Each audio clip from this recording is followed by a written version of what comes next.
Ever since the early days of spaceflight, rocket launches have been a fascinating spectacle. Up until recently, liftoff has usually been the most tense and exciting part of any launch. But ever since SpaceX came along and started to reuse their rockets, the landing of the Falcon 9 booster has become one of the most iconic shots in spaceflight.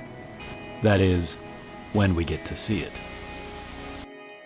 Sadly, when watching the SpaceX broadcast, the live video feed often cuts out just as the rocket is coming into view, leaving us in suspense. But why does this happen?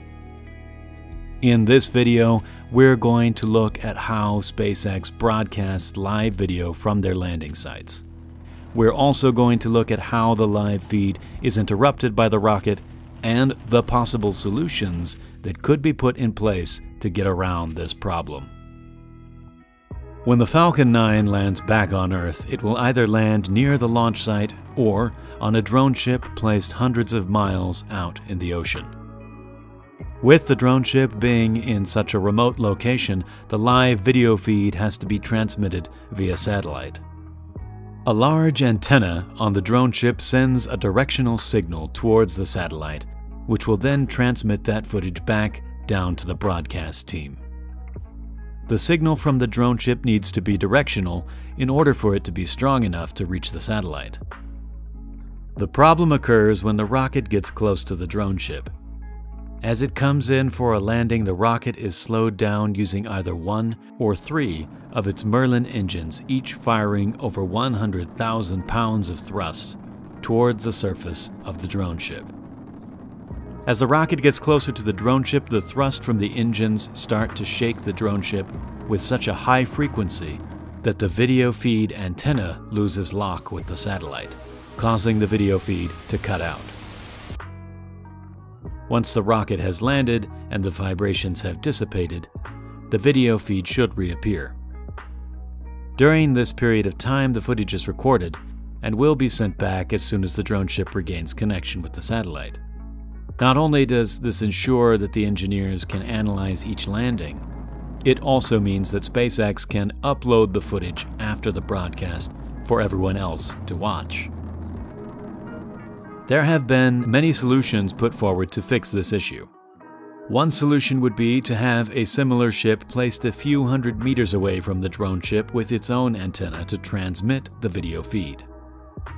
This antenna ship would be unaffected by the vibrations, but it would need to be connected to the drone ship using a very long video cable to receive the footage.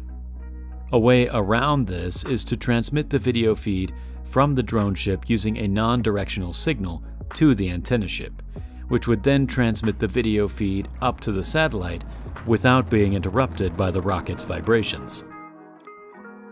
Although this may seem like a problem that SpaceX could easily fix, going through the effort of adding more vessels to the recovery fleet doesn't seem like it's worth the cost for just a few seconds of live video. Even if we don't get to see live footage of the landing, the footage is always recorded and uploaded a few days later for all of us to see, even when the landing goes wrong. So, while it might be frustrating to lose the video feed right at the most exciting part of each mission, it does seem like SpaceX do everything they can to eventually bring us clear footage of each landing. If you have any more questions on how SpaceX broadcasts their launches, let me know in the comments below. If you enjoyed this video and would like to become one of the first contributors to Primal Space, please visit patreon.com/primalspace. And, as always, make sure you're subscribed so you can join the discussion as we continue to learn more about all things space. Thank you very much for watching, and I'll see you in the next video.